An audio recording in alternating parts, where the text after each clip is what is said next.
sa ginibog drug bypass operation. Triple o apat na doble ang bihikulo na gruso sa siyudad kang Naga. Mas complain ng police station kang Naga City Police Office. Newsbreak. Sa headlines kan mga barata, Task Force Rosel Bandoho pinagbilog kan lokal na gobyerno kang Naga. Lubong ni Rosel Bandoho panunin pagmundo asin paghalat sa hostisya. Mga nag-iedad 17 anyos pababa sa Naga. Bawal sa luwas kang sedang harong sa oras na alas 10 pagkabanggi. Orientation seminar kang Senior High School Department kang Naga College Foundation na pano nin kaugmahan. Diyos marhay na hapon. Ako si Mark Mendoza, ang sa indong tagapaghatod Bareta.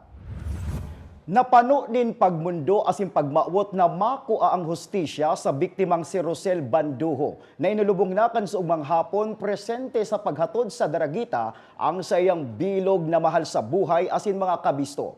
Aramo taman ang kompletong details kan sa report ni Melvin Machado. Mga pagluha nin pagmundo asin pagkapungaw ang nagturo sa mga mata kang partidaryo ni Rosel Bandoho sa pagatod sa iya sa pribadong Campo Santo digdi sa siyudad kang Naga kasud man pagkahapon. Kasabay kang pagmundo kang tiyaon kang biktima ang pag-arang na lugod mayo ng magsunod na insidente kapareho kang inagihan ni Rosel. Mantang mahalat man subuot ang sa impinsan kang hustisya para sa pagkagadan kang sa iyang pinagkukonsiderar na barkada.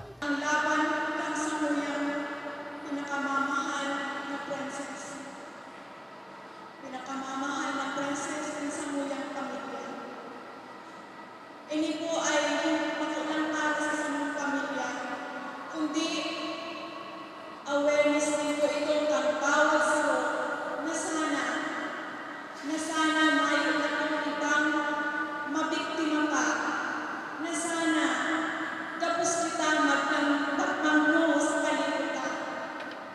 Hinahagad niyo po ang bilog ng pamilya.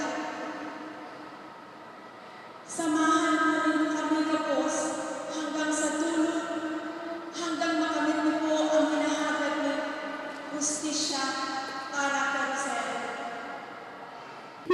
Dahil ko minapandungan dahil sa inyo natatayang hustisya.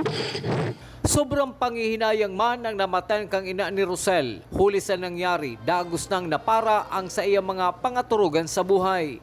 Sayang. Dakula ang maray ang sa iyang pangarap. Pinutul ang sa iyang pangarap sa buhay na makapag tapos ni sa iyang pag-ieskwela. Sayang ta, hindi lang nagtapos ang sa iyang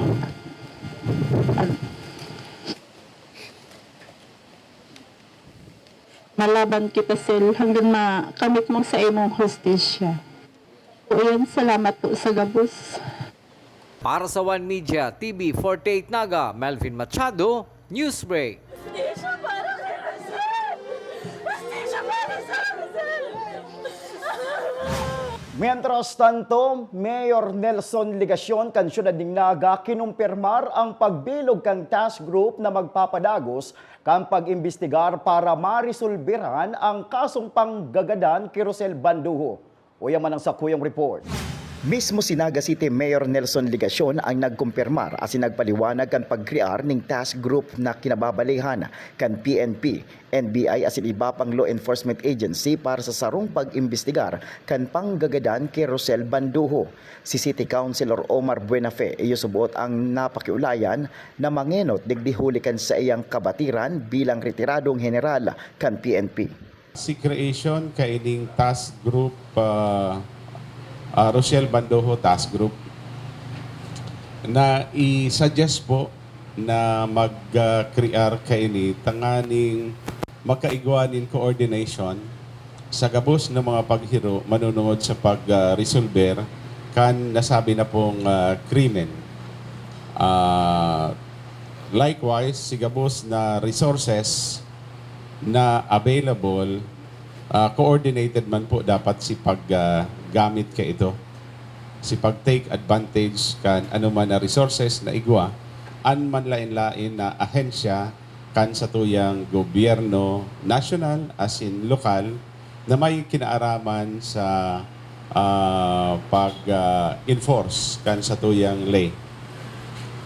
Sa task group na ini, Bandoho Task Group, ang magiging pamayo po kay ni iyo si Councilor General Omar Buenafe.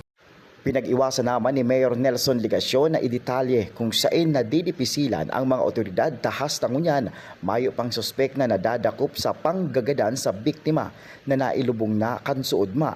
Again, this may go into the details kan investigation.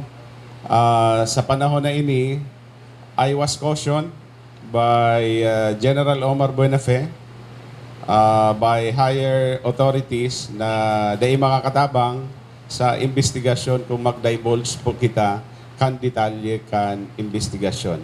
Basta't ang malinaw iyo na kumpara ka itong inot na command conference as in ining pandua, nanotaran ko na igwang development in the case. Na the case is really moving forward. The limitation is with respect to the fact that the crime had already transpired.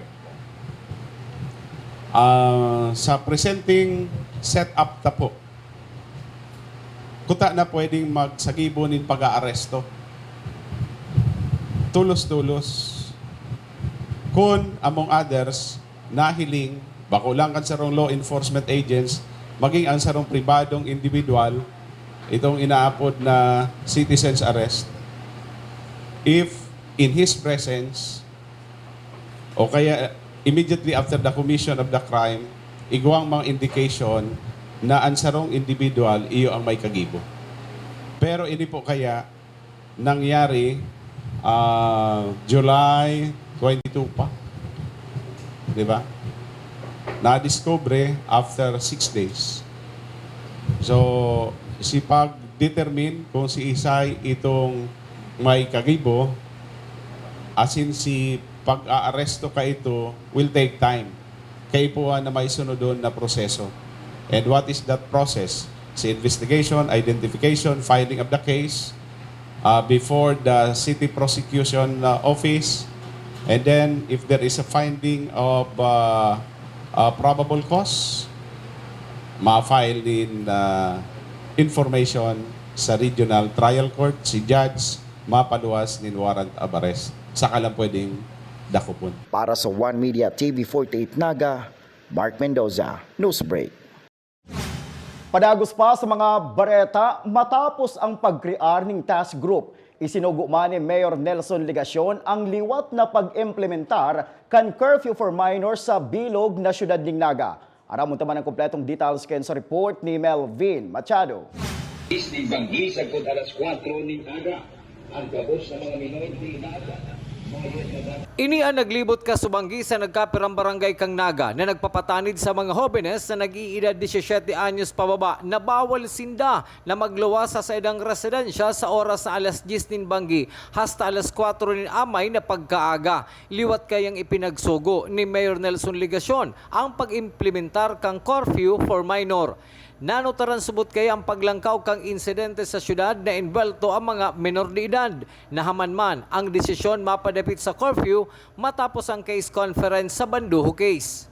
So, effective immediately yesterday, igwa kitang pakiulay sa gabos ng mga law enforcement agents from the Philippine National Police, mga punong barangay, mga chief tanod, si gabos na puwersa kan barangay tanod na obserbaran as in ipatupad si satuya pong curfew ordinance. Sa iraran po bagakan existing ordinance from 10 o'clock in the evening up to 4 o'clock in the morning, dapat mayong aki na minor de edad anyaon sa luwas kan harong sa tinampo o anuman na mga public and even private establishments within the territorial jurisdiction of Naga. Pag sinabing minor de edad, gusto sabihin below 18 years of age. Inako man ni Mayor Legasyon na narelax subot ang kadaklan sa pag-implementar kan curfew ordinance kung kaya aasumero niya ang obligasyon na maipapasunod ini kan PNP, barangay tanod asin mga opisyal kan barangay sa Naga. Totoo na garo nagkaigwan din naging relax kita. Asin daina na monitor si implementation kan nasabing curfew ordinance. So, aasumiron ko po si obligasyon sa pag-implementar kaining curfew ordinance. But then, of course, si primary responsible for this, si mga inaapod tang law enforcement agents. Ta sa irarom kanle, iyo man po talaga sinda an may obligasyon. Mga miyembro kan Philippine National Police, asin ibinalita naman din po ang mga barangay tanod.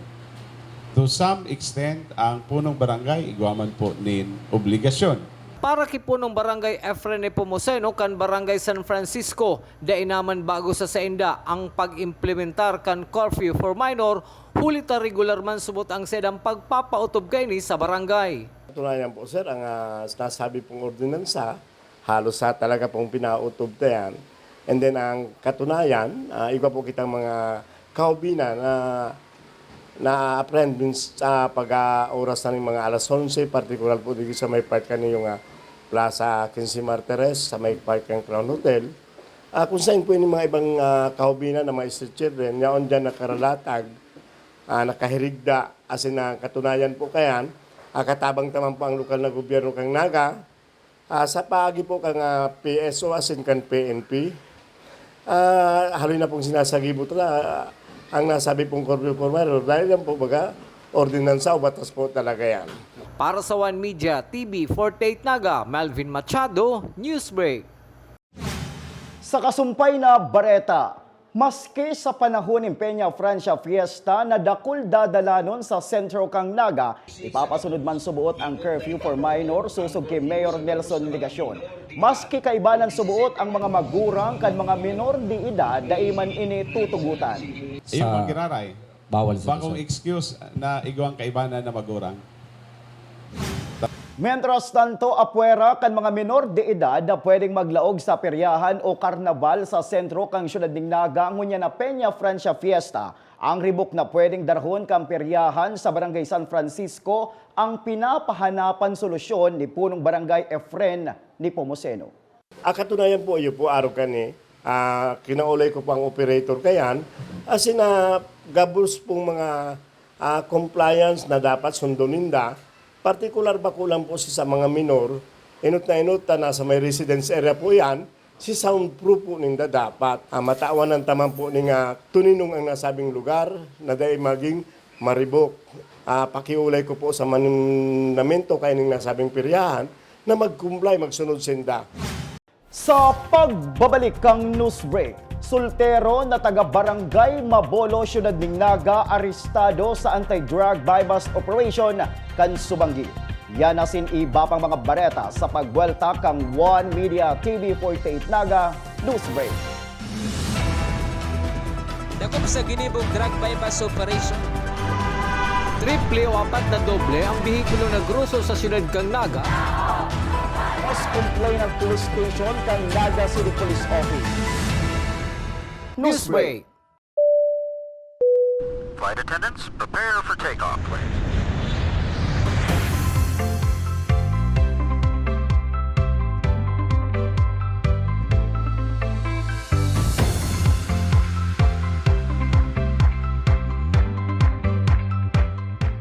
Slip life vest over your head. Take the tape around your waist.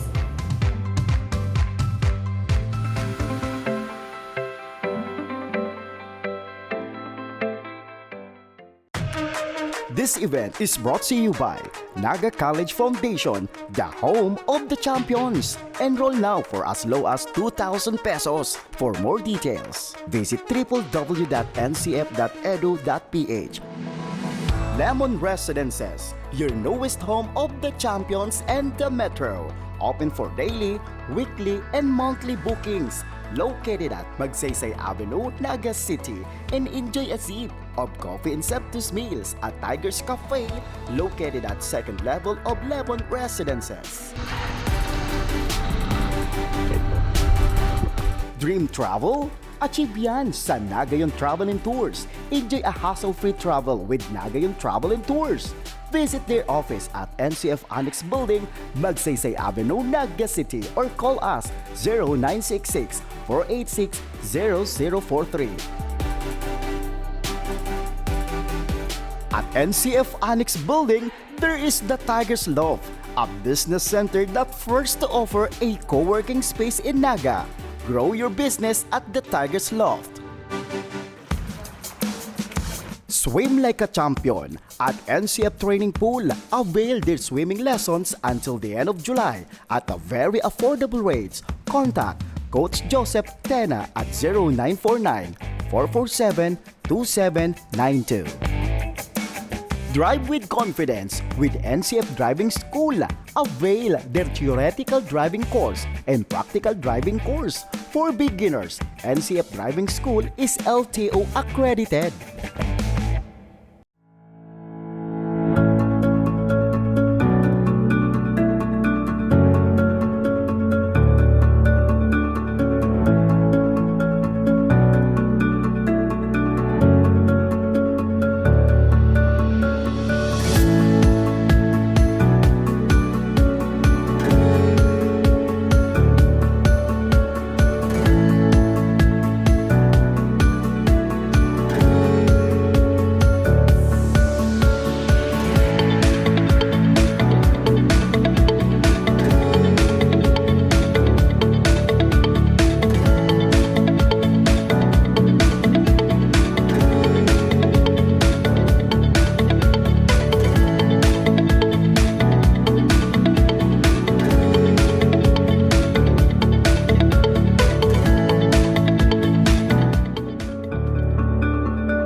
Dakop sa ginibong drug bypass operation.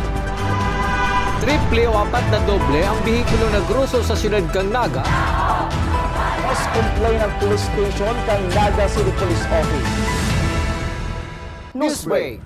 Padagos pa sa mga bareta, siniguro ni Mr. Allen Riundanga, Pamayokan City Event Protocol and Promotion Office na bago magpuon ang operation kan mga peryahan asin carnival rides sa Naga, ang magkakaigwaman nin inspection para masiguro ang seguridad kan mga magamit kaini. Sinabi pa ni Riundanga na mabugtak man in mga stickers sa mga rides na ipinapasairarom sa inspection. August 15. Ang operasyon po kay abaga susog sa permisong itinaokan sangguniang panglungsod. August 16 ang puon kan mga operasyon kan mga peryahan asing carnival rides sa Naga. Alagad kung mahiling po kang City Engineer's Office, no, dahil pa mangyararin nakakomple ang mga amusement rides duman sa safety inspection na inaapod, dahil man po giraray tutugutan. May requirement po na itinatao, ang City Engineer's Office na dapat ipaskill. Ganyan po may i-require na garo papaskilan ning garo, this ride is safe. Mientras tanto, siniguro man kan lokal na gobyerno kan siyudad ding Naga na may bastanting espasyo na itatagama ang siyudad para sa parking area kan mga mabisita sa Naga. Kabali sa itinukdo ni Mr. Allen Riundanga Cansepio iyo ang mahiwas na lote sa Balatas New Development Area asin ang ibang bakanting lote na pinag-oopresir ka nagkapirang pribadong individual sa lokal na gobyerno kang siyudad ng Naga. Actually po, saro din yan sa rason kang pagdesisyon po kang syudad na ilipat po itong Tagbuan Arts Fest. Ito pong mga non-religious events baga sa City Hall na supposedly, originally, naka-schedule duman sa may Balatas New Development Area. Duman po sa bagong tinampong Pinagibo kang syudad. Dua po ang rason. One, nakiulay po si Dr. Sanchez na daimo na iduman idagos dahil po ang sabi ninda, maski fiesta daiman mauntok ang patrabaho kan ospital. May piglalamag po kay abaga kita. Na Sa satuyang police report, Sa paagi kang anti-drug buy-bust operation kan Police Station number 5 na pinaggibo kan Subanggi sa San Miguel Street, Zone 4, Barangay Mabolo, Syudad ng Naga. Naaresto ang suspek na pinagbisto kan PNP na si Angelo Sultan E. Alvarez alias Michael Barrias, 21 anyos, residente kan kaparehong barangay. Anom na sachet ning pinagtutubod ng illegal na droga ang narecover sa suspek na may timbang na 1 gramo asin nagkakantidad ning 6,800 pesos. Sarong belt bag ang narecover kan PNP na may laman subuot ning sarong ziplock ning pinagtutubod ng marijuana. Nasa kustodiya ngunyan kang Naga City PNP ang suspek. Intero man naghihibi ang suspek asin pinagahagad ang tabang kang sa iyang mama.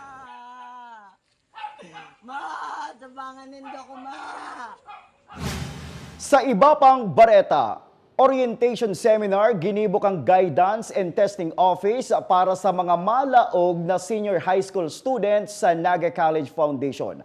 Aramon taman ang kompletong details sa report ni junior correspondent Kayla Casulia. Literarya, music and dance, pira lang yan sa mga aktibidades na pinagpreparar kan Guidance and Testing Center asin kan Senior High School Department para sa mga grade 11 students na malaw sa institusyon. For the ORSEM of the Senior High School, we have prepared events for the literary, music, visual arts, and dance. So it's a fun-filled experience for the senior high school to boost their confidence and of course, to socialize with other students as well. Yaon kita ngunyan sa ikaduwang aldaw kan orientation seminar kan Senior High School Department sa Naga College Foundation na kung saan nahihiling niyato ang ginigibong literary, music and dance competition. Si Carmel Kate Naag na nagkuanin siya the Humanities and Social Science, generas niya man ang maugmang eksperyensya sa ORSEM. My experience po for this ORSEM is very fun kasi marami po akong nakilalang bagong mga mukha, mga bagong tao na very sociable po sila. And they're very fun to talk with. Kahit po ngayon pa lang po kami nagkakilala. Susug kay Marvin Clint del Valle, obheto kang ORSEM ngunya na taon na matauan oportunidad ang mga estudyante na magkabiristuhan asin makabuonin magayon na pag-iribahan bago magpunan klase. The highlight of this ORSEM or the main importance of having this ORSEM is that we want to foster friendship and camaraderie amongst students despite the diversity. Dakulang pasasalamat man ang pinaabot kan bagong estudyante na si Raymond Tena sa magayon na eksperyensya niya sa Kita in Science Orientation Seminar. Thank you po sa pag-organize ng event kasi kaming mga freshies na-experience agad kung gaano kasaya dito sa NC. Para sa One Media TV 48 Naga, Kayla Casulia, Newsbreak. Asin yan ang mga bidang bareta ngunya na aldaw. Day malingaw na i-follow ang samayang official Facebook fan page One Media TV 48 Naga. Asin i-subscribe ang samayang official YouTube channel One Media TV 48 Naga. Tanganing updated kita sa mga bareta asin istoryang bida ang Bicolano. Sa ngaran ni Antoinette Eduardo, ako po si Mark Mendoza. Ini ang News Break. Dakop sa ginibong drug bypass operation. Triple o 4 na doble ang bihikulo na gruso sa siyudad kang Naga. Mas complain ng police station kang Naga City Police Office. Newsbreak.